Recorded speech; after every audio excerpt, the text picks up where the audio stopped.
This video is brought to you by Patreon supporter Sparks. Hello and welcome. You know exactly what we're taking a look at here today.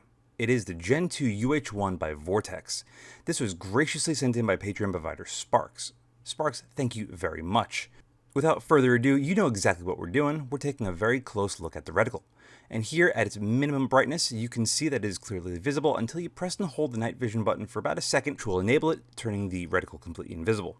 Now to deactivate night vision mode, you have to depress the night vision button again, which is smart because if you accidentally press the up button and it goes to full brightness when you're running night vision, you're going to have a bad time.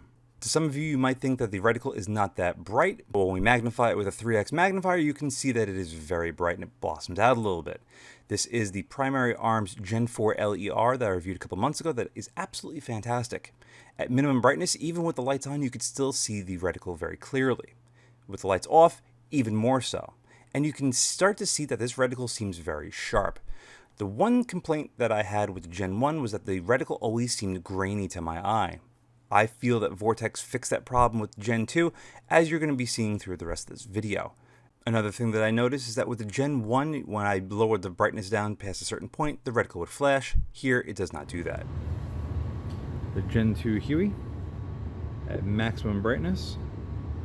You need to be at a really aggressive angle to it to be able to spot the emitter right there in the center.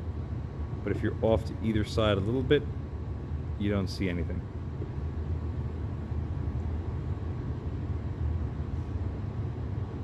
There it is again. Again, we're going to play around with the brightness settings and check out night vision mode yet again. I'm going to be doing this in multiple different environments so you can get a real taste of just how bright this reticle really gets. Darker environment like this, it becomes ludicrously bright. Night vision mode will automatically go back to the last brightness setting that you have once you depress it for about a second or so. I really like the fact that Vortex was smart enough to have you require to press the night vision button to turn it on and off as opposed to pressing the up or down arrows, because the last thing you want to do is have a bad time when you burn your eyes out. There is a little bit of tinting to this glass, but it is nowhere near as bad as it was on the Gen 1. There also appears to be no distortion to the glass whatsoever. So far this thing is shaping up to be really, really good, and better than the Gen 1 in at least two regards. Alright, so bright sunny day, 30 yards, typical view that you're going to see in all of my videos. How does it look? In my opinion, it looks absolutely sensational. We zoom in a little bit and you can see that reticle is nice, sharp, clear, and bright. Everything you need. The tinting is ever so slightly noticeable, but you really have to be looking for it. The main thing with this is the reticle stands out, it's sharp, it's clear, it's bright, and you don't see that much of the scope body. Yeah, there's still a lot there, but the view that you have looking through this thing is very big. Probably my main complaint on most red dots and reflexes is looking through it isn't that large, especially something like this, and you just can't really see what's going on. With this, you see more than enough, and it gives you such a better sense of what you're looking at and what to expect. Backing it back up again with the Primary Arms 3x magnifier, and everything looks utterly sensational. That center dot is nice and sharp. You can clearly use it for pinpoint accuracy like you see here at about 400 yards. But not just that, look at how good the rest of the image looks. It looks absolutely fantastic due to the magnifier. What if you're in adverse conditions, however, where it's overcast and cloudy and clearly several weeks earlier because the trees are just starting to bud? Well, the image still looks very usable and good. So in lower light situations, you can still see out to great distances with, less than ideal conditions. Minimum brightness.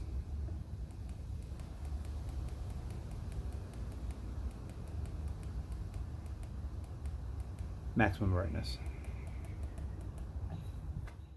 I really like how Vortex made the lowest settings in normal mode still visible in most conditions. I think it's really smart considering they have a dedicated night vision mode for it. You never have to worry about if the reticle is going to get bright enough or dark enough no matter what environment you're in. Even here, with less than full brightness, the reticle is easy to pick up on white surfaces, even with a 400 lumen flashlight backing it up. Tinting is again very minor, as well as there is zero distortion.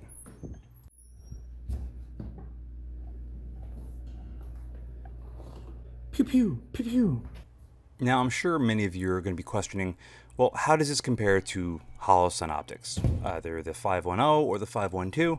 both of which that I've reviewed and both of which that I really, really like. I think they all have a certain portion of the market that they fill extremely nicely. The biggest difference is obviously the feature set. HoloSuns, you get Shake Awake, you get the solar panel, you have really good battery life, you have auto brightness. It's all works extremely well. With this, you get night vision, but this also feels much more substantially better built, and it's got the Vortex warranty, which is no questions asked all the time. Pew pew. Pew. Pew pew. Another big thing the UH-1 has going for it, in my opinion, is the fact that it's made in the US. To someone like myself, I'd rather have something that's made in the US and costs a little bit more than something that's made overseas with a couple of different features that I might necessarily care for a little bit less money. Tie that in with the fact that Vortex is going to stand by their product and their customer, you, no questions asked 100% of the time, is very reassuring for me. Not saying HoloSun won't do the same, but with Vortex, I know for a fact it's guaranteed. Pew pew pew. One way I can put that to bed is do a torture test of every optic I get, but unfortunately when I'm borrowing from trend providers, I don't think they would be too keen on that. Pew pew. Pew pew. Unfortunately, I can't give you an exact answer of what's going to be best for you. That's something you have to decide. I make these videos showcasing you all the different scopes and showcasing a lot of the features so that you can make a better educated decision on what's going to be better for you. With all of that being said, welcome to my home away from home, the 50-yard line at my local range. We still see a sharp, bright reticle and a beautiful view through the UH-1, giving you a very large perspective on what's going on downrange. I really don't think I can emphasize enough how important it is to have a good big view of your target and the surrounding areas around it. It gives you such a better idea of what's going on and what to expect. In shooting competitions that I do, it's all close range stuff, and being able to see more of your area means that you can very quickly and easily move to the next target without any delay. That's one of the reasons why I love LPVOs with a really big bright 1x. It almost looks like you're not even looking through a scope, and it leaves you in the moment to really focus on what you're there to do, which is pay attention and shoot. Even on this slightly cloudy day, the minimum brightness is still visible. Maximum brightness behind the PA3X magnifier, you do see a little bit of blossoming going on and a little bit of ghosting to the left-hand side of the reticle, but that's this at this maximum brightness. Once I take it down one notch below, it completely disappears. And keep in mind, it's because this is a slightly cloudy day. Perfect bright sunny day, you probably won't notice it as much. And that's actually going to bring me onto a gripe that I have with UH-1, or in fact, any sort of red dot or holographic sight that have the controls on the back. When you have a magnifier behind it like you see right now, adjusting the brightness is a real chore. This could very easily be changed with the buttons on the side, or if you're worried about being ambidextrous, put the buttons on top. To really put a nail in the coffin that there is zero distortion to this glass whatsoever, we're basically going to look through it from every single possible position. You might notice that when we're looking at through a very extreme level from the top, the tint does get a little bit worse, but you can't see the reticle at that point, so it doesn't really matter. Even going through the front, it looks absolutely fantastic, and like I showcased earlier, you could only see the emitter from a very specific angle at its maximum brightness in a dark environment. So if you're worried about this thing reflecting brightness back to someone that might be looking at you, you have no worries. And perhaps the coolest thing about a holographic sight is that no matter where it is in relation to your eye, the reticle does not change size. And with that, I'm going to let you enjoy this last segment before we get into my final thoughts.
So the Gen 2 UH-1, wait, no, that's not right.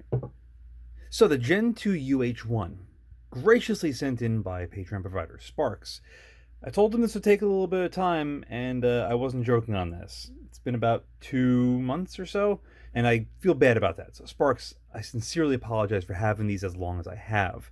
He said it's not to worry, but I worry about these things, unfortunately, all the time. As you can clearly see, I have both the Gen 1 and the Gen 2 in front of me. I'm not going to be comparing the two of these right here, right now.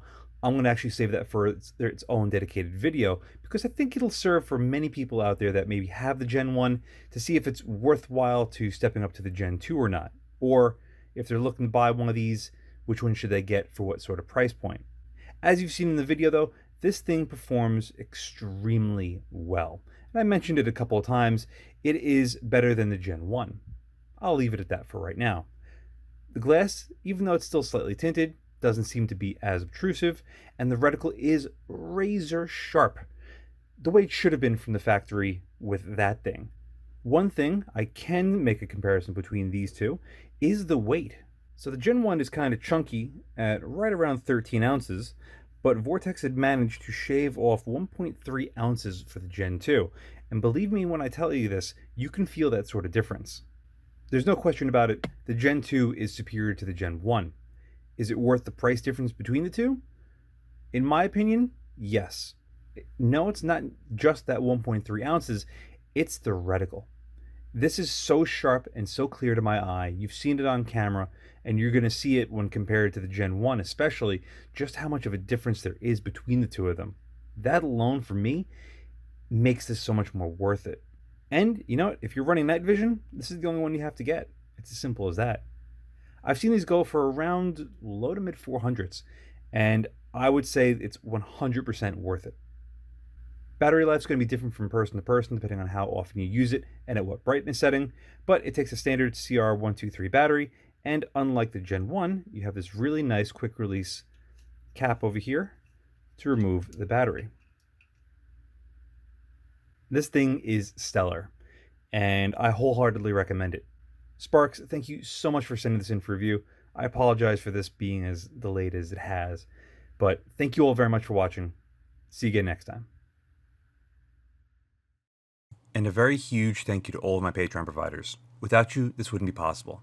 If you'd like to help support the channel but don't want to join my Patreon, I completely understand. But you can still help support by using my affiliate links in the description below. Thanks again for watching.